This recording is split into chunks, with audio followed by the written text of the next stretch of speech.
That was a short period that you were there at MTV, about 5-6 years, Yeah. and nothing lasts forever in television. It is a business that is always in a state of change.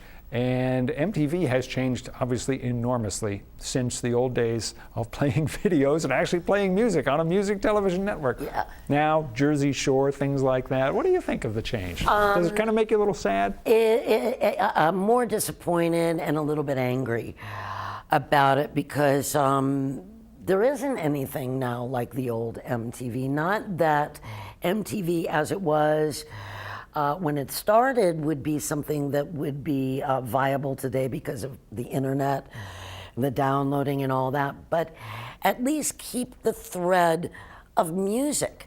Somehow, if you want to put some of those other reality shows, they're fine, but at least keep some music programming, some credible music programming, because I do feel people would watch it. I never would have, I would have thought it would have gone off the air before I thought it would develop into something like that. I'm sorry. You're now on Sirius Radio. How do you like that? Is that a gig you're enjoying? I love it. I always loved radio. In fact, I wanted to go into radio years and years ago, and my manager kind of pushed me in the other. He says, no. He says, that's a real unreliable job, very transient, and he's right. It is transient, but so is TV. It's like, which is better? You don't have to put makeup on for radio. But he kind of steered me in the right direction. But I love radio. I really love radio. So, yeah, I feel, knocking on wood, I feel very, very fortunate that I do what I do. You've lived most of your adult life in Los Angeles, New York, back to Los Angeles. Yeah. But a few years ago, you decided to move to Maine, which was a big change. Why did you come here? I have always loved Maine since I was a little girl. My parents and I came up here a couple of times, and it's just, I'm forgetting the actual quote, but there's something, maybe you know it, something about the Maine gets in your soul. There's a type of hook almost that it gets in your soul, and it did.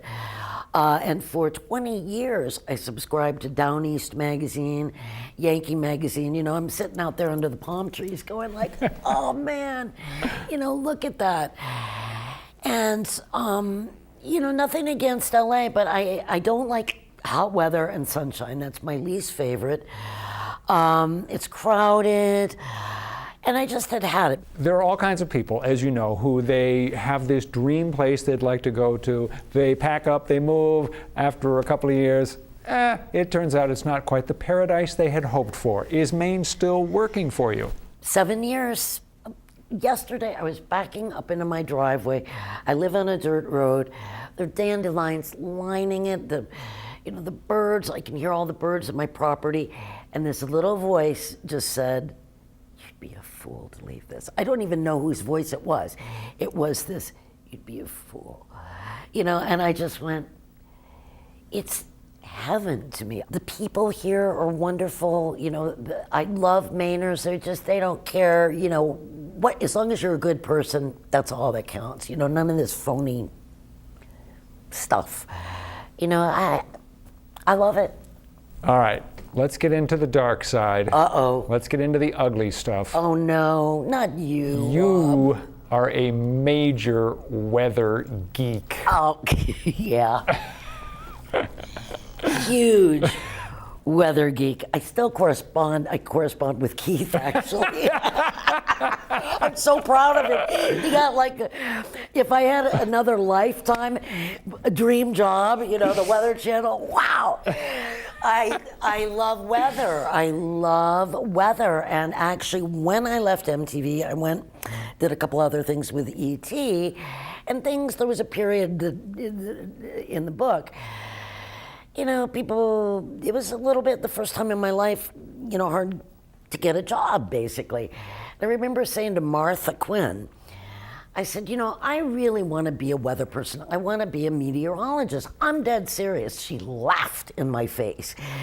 She laughed because I guess they couldn't imagine somebody, it's hot, it's cold, so You know, but I seriously, I love the weather. I've got these gizmos. I've got my NOAA.